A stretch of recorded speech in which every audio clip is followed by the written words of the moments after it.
जय हिंद दोस्तों। आज हम पढ़ेंगे आकाशगंगा यानी कि गैलेक्सी। गैलेक्सी को आज हम पढ़ेंगे। गैलेक्सी की हिंदी होती है आकाशगंगा। क्या होती है? आकाशगंगा। गैलेक्सी को ही आकाशगंगा कहते हैं। आखिर में आकाशगंगा होती क्या है? तो यह एक विशाल तारों का समूह है। यह क्या है? विशाल तारों का समूह है। आकाशगंगा जो है वो विशाल तारों का, इसमें बहुत तारे होते हैं। माना जाता है कि एक आकाशगंगा में कितने तारे हैं? तो 1 अरब तारे होते हैं। यानी कि इसमें एक आकाशगंगा में कितने अरब तारे? 1 अरब तारे। यहाँ पे लिख सकते हैं कि एक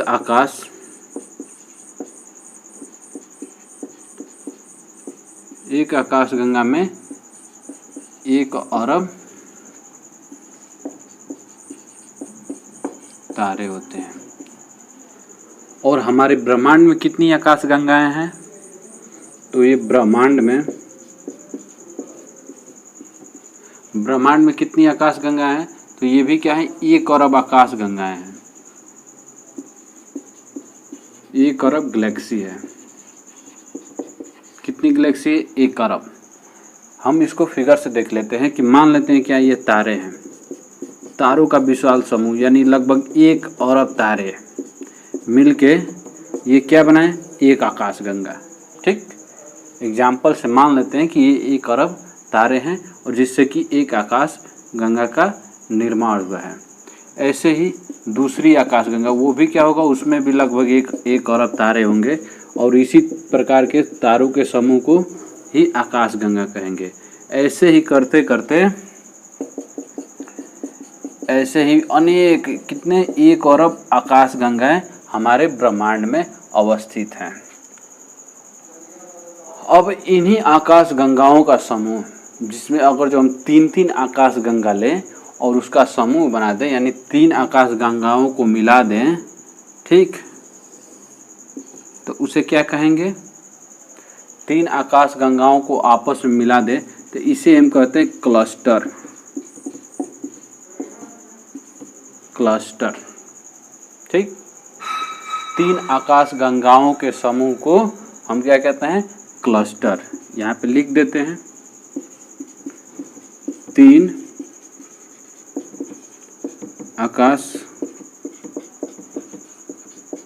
आकाशगंगाओं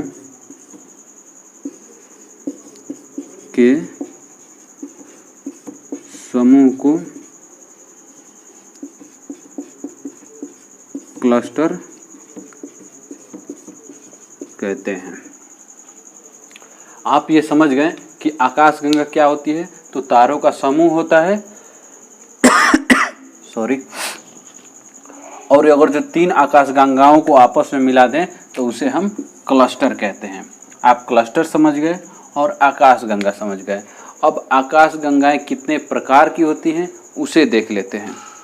थोड़ा सा मार्कर में इंक डाल लें। हाँ, तो अब देख लेते हैं कि जो आकाशगंगा है वो कितने प्रकार की होती है। आप इसे लिखते रहिए। हम रफ कर दे रहे हैं, आप वीडियो को पॉज कर लीजिए और इसे लिखते रहिए। आप इसे चाहें तो फॉरवर्ड करके, जैसे कि यूट्यूब में एक फंक्शन होता है स्पीड बढ़ाने का, आप स्पीड बढ़ा के 1-2 बार देखेंगे तो आपको पूरी क्लियर हो जाएगा। आपको नोट्स बनाने की भी आवश्यकता नहीं पड़ेगी, लेकिन आप नोट्स बनाएंगे तो आपके लिए बेहतर होगा।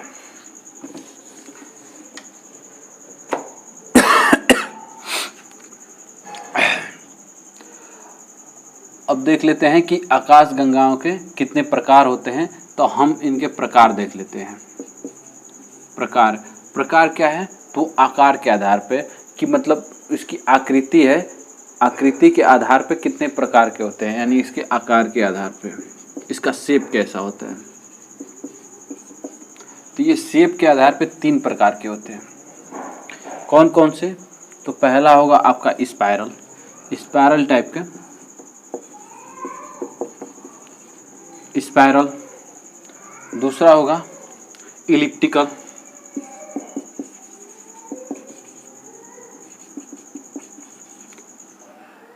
और तीसरा क्या हो, कैसे किस प्रकार की आकाशगंगा होगी, इरेगुलर।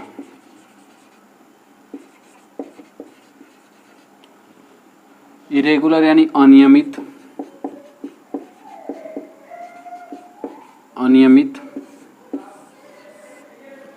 इलिप्टिकल यानी अंडाकार, अंडाकार। स्पाइरल यानी सर्पिलाकार।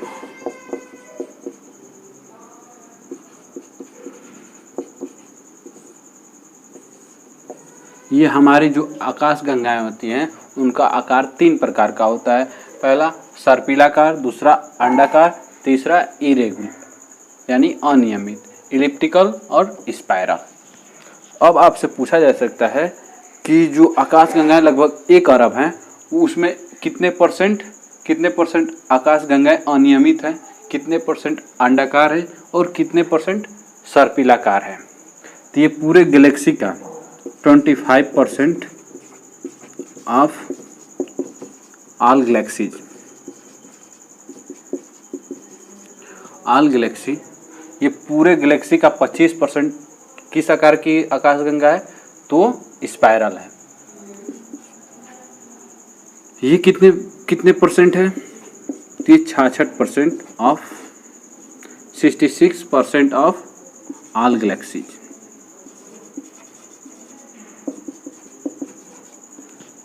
ये बचा हुआ कितना, 9% ऑफ ऑल गैलेक्सी।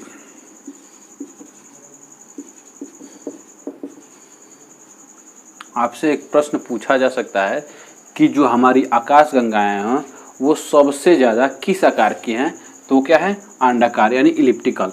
ये कितने हैं, 66%। और दूसरा प्रश्न ये पूछा जा सकता है कि जो हमारी आकाश गंगाएं हैं उसका आकार कैसा है, तो उसका आकार क्या है, सर्पिलाकार। हमारी आकाश गंगा का नाम क्या है, मिल्की वे। हमारी आकाश गंगा क्या नाम है, मिल्की वे। इसी को हिंदी में क्या कहते हैं, दुग्ध मेखला, दुग्ध मेखला। इसका हिंदी में एक और नाम है, उसको क्या कहते हैं, दूध मेखला, और हिंदी में एक और नाम है मंदाकिनी, मंदाकिनी। इसे हिंदी में मंदाकिनी या दूध मेखला कहते हैं, इंग्लिश में इसे क्या कहते हैं, मिल्की वे। हमारी आकाशगंगा क्या नाम है, मिल्की वे। आपसे एक और प्रश्न पूछा जा सकता है कि हमारी आकाशगंगा के सबसे करीबी आकाशगंगा, यानी आपके घर में आस पड़ोस का कोई होगा ना, तो उसके घर का भी क्या होगा, कोई नाम होगा। उसी प्रकार से जो ये हमारा घर है मिल्की वे, इसके आसपास पड़ोस के घर का क्या नाम है, तो उस आकाशगंगा का नाम है एंड्रोमेडा। क्या नाम है,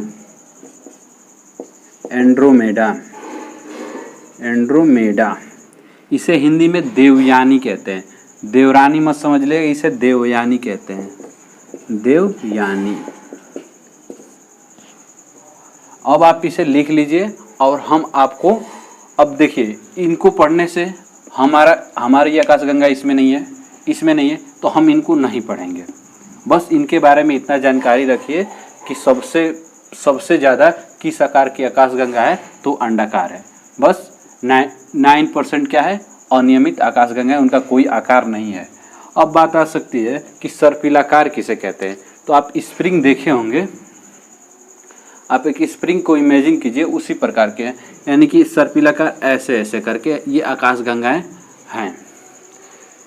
यहाँ पे स्टार होगा, ये इस तरह स्टार मतलब ऐसे ही करके ये सर्पिलाकार में आकाशगंगाएं ऐसे ऊपर में है।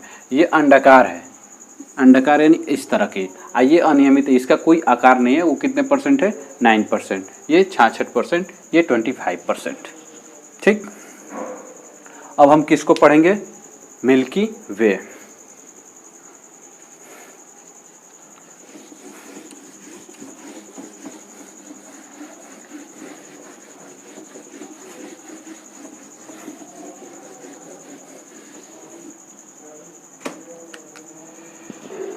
अब देख लेते हैं मिल्की वे। मिल्की है यानी दुग्ध मेखला, दुग्ध मेखला या मंदाकिनी, ये तीनों एक ही का नाम है जिसमें हमारा सौरमंडल है। अब देखिए इसका आकार हम आपको बता दिए हैं सर्पिला, यानी कि इसका आकार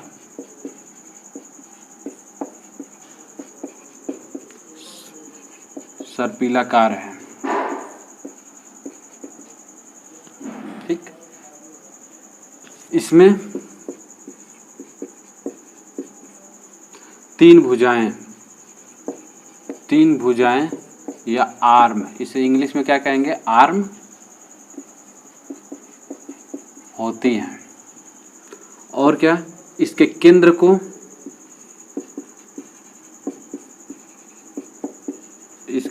को बल्ज कहते हैं, बल्ज कहते हैं।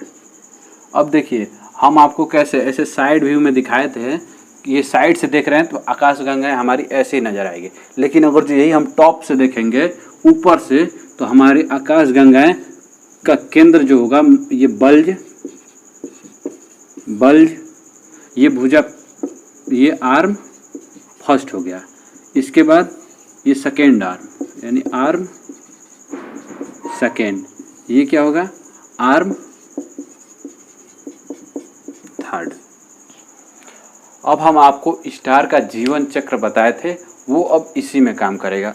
अब उसको देख लेते हैं कि हमारी आकाशगंगाएं, तारे कहाँ है, तारों का समय तो आकाशगंगा है, तो तारे का जीवन चक्र पढ़ाए थे, अब हम इसी को इसमें फिट करेंगे। देखिए सबसे पहले देख लेते हैं आर्म थर्ड को। आर्म थर्ड, ठीक, यह आकाशगंगा की बाहरी भुजा है। यह आकाशगंगा की बाहरी भुजा है और इसमें क्या होता है, इसमें बादल का निर्माण होता है। इसी में क्या होता है, बादल के निर्माण होते हैं। ठीक,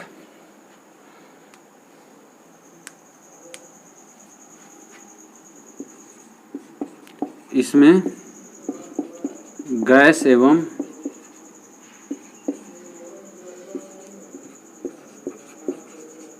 धूल कण के बादल प्राप्त होते हैं। इसे ही नेबुला।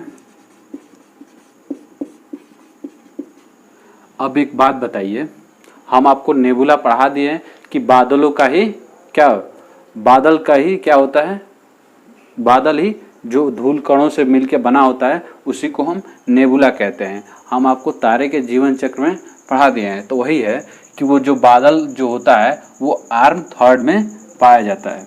यानी कि ये क्या है, गैस एवं धूल कण के बादल प्राप्त होते हैं, इसे ही नेबुला कहते हैं। नेबुला का हिंदी में क्या बताए थे हम, निहारिका, इसे ही निहारिका कहते हैं। और ये गति करते रहते हैं। ये नेबुला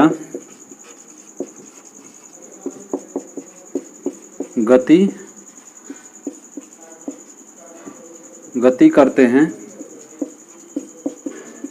जिससे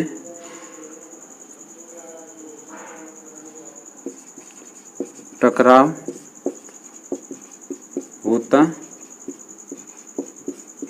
होता रहता है और हाइड्रोजन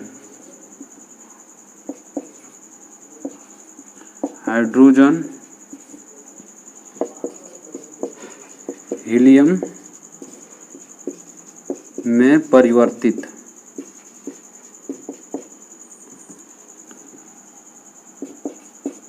परिवर्तित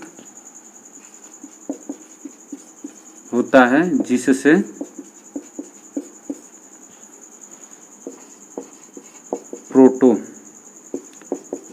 प्रोटोस्टार बनते हैं। देखिए, जब इसमें क्या होता है, जब ये बादल का आपस में गति करते रहते हैं तो जिसके कारण इसमें हाइड्रोजन का क्या होता है, नाभिकीय संलयन होता है और उससे हीलियम बनता है। और हम आपको बताए थे कि जब न्यूक्लियर फ्यूजन स्टार्ट हो जाता है तो तब क्या होता है, प्रोटोस्टार बनता है। तो वही क्या होता है, प्रोटोस्टार बनने लगते हैं। अर्थात हम कह सकते हैं, हम क्या कह सकते हैं कि इसमें प्राथमिक एवं नए तारे प्राप्त होते हैं। आपसे क्वेश्चन अगर यदि पूछा जाए कि प्राथमिक और नए तारे किस भुजा में प्राप्त होते हैं, तो थर्ड भुजा में। ठीक, अब पढ़ लेते हैं आर्म सेकेंड को, द्वितीय भुजा को हम पढ़ लेते हैं कि वो क्या होता है। अब आप थोड़ा सा दिमाग लगाएंगे तो आपको पता चल जाएगा कि प्रोटोस्टार तो बन गया, अब कौन सा स्टार बनेगा, सेकेंड आर्म में कौन सा स्टार बनेगा। तो इसमें आर्म सेकेंड में इसमें विकसित तारे पाए जाते हैं।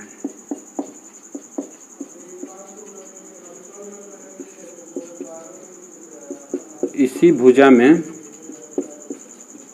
हमारा सन भी, जो हमारा सन है, सूर्य, वो कौन सी आर्म में है, तो सेकेंड आर्म में है। हमारा इसी भुजा में हमारा सन भी है।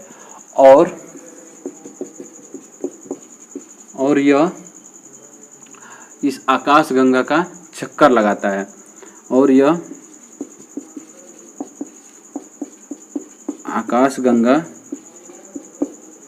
का परिक्रमा करता है। यह 25, याद रखिए 25 अरब नहीं, ये 25 करोड़ वर्ष में एक चक्कर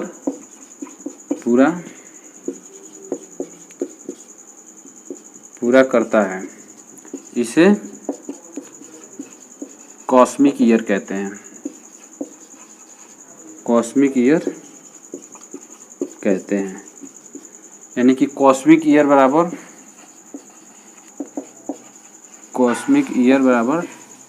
25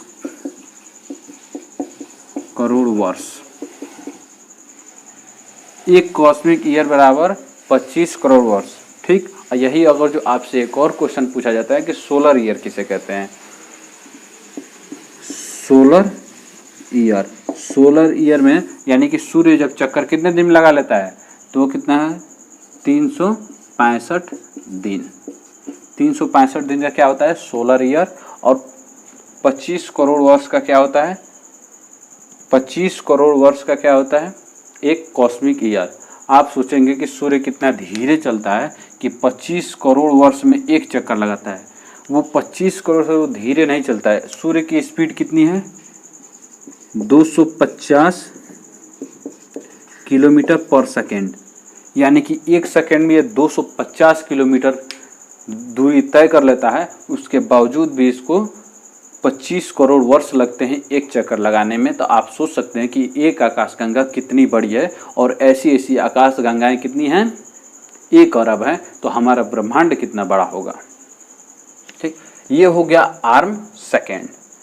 अब देख लेते हैं आर्म फर्स्ट या बल्ज को।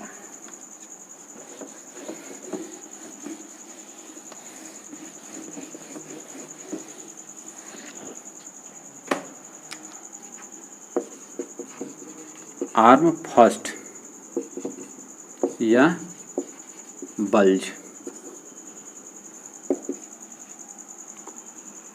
देखिए इस बल्ज में गुरुत्वाकर्षण सबसे ज्यादा होते हैं।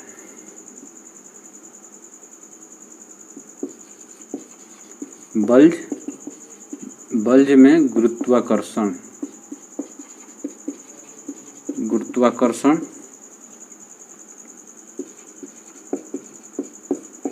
ज्यादा होता है।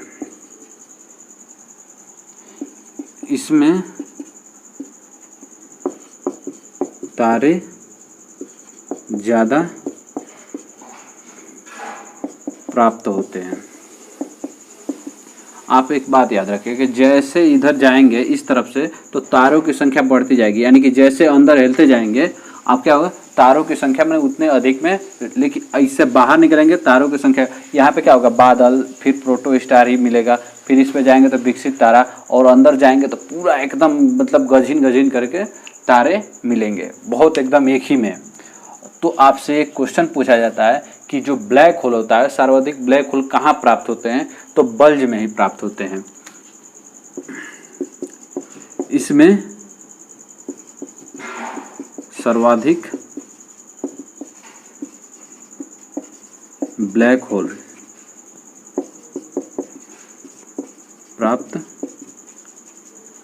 ब्लैक होल क्या होता है हम आपको बता दिए हैं, और वो कहाँ मिलेगा, तो बल्ज वाले एरिया में। ठीक, अब आपको ये 3 आर्म हो गई। बल्ज आप समझ गए कि बल्ज किसे कहते हैं।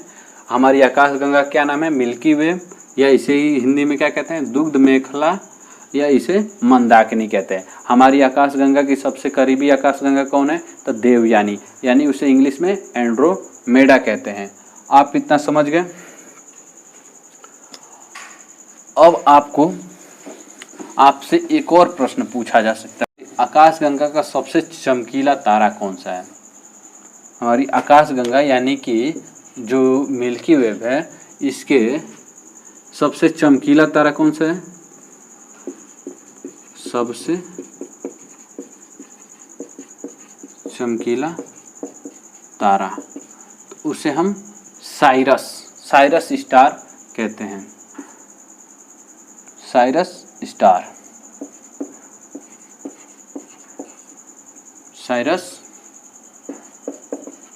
स्टार, या इसी को हम क्या कहते हैं, डॉग स्टार। हमारी आकाशगंगा का सबसे चमकीला तारा कौन सा है, साइरस स्टार या डॉग स्टार। आप क्लस्टर समझ गए कि क्लस्टर किसे कहते हैं, तो 3 आकाशगंगाओं के समूह को क्लस्टर कहते हैं।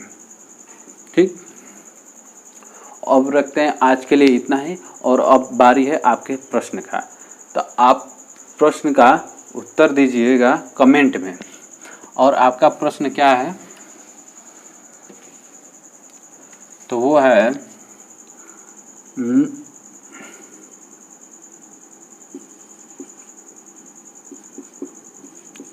क्लस्टर क्या है, ये आपका प्रश्न है। और आप इसे कमेंट में लिखिए कि क्लस्टर क्या है। और आपका एक और प्रश्न, आप इसे 1 कर लीजिएगा, इसे 2। ठीक, लिख लीजिए, हमारी आकाशगंगा के सबसे नज़दीकी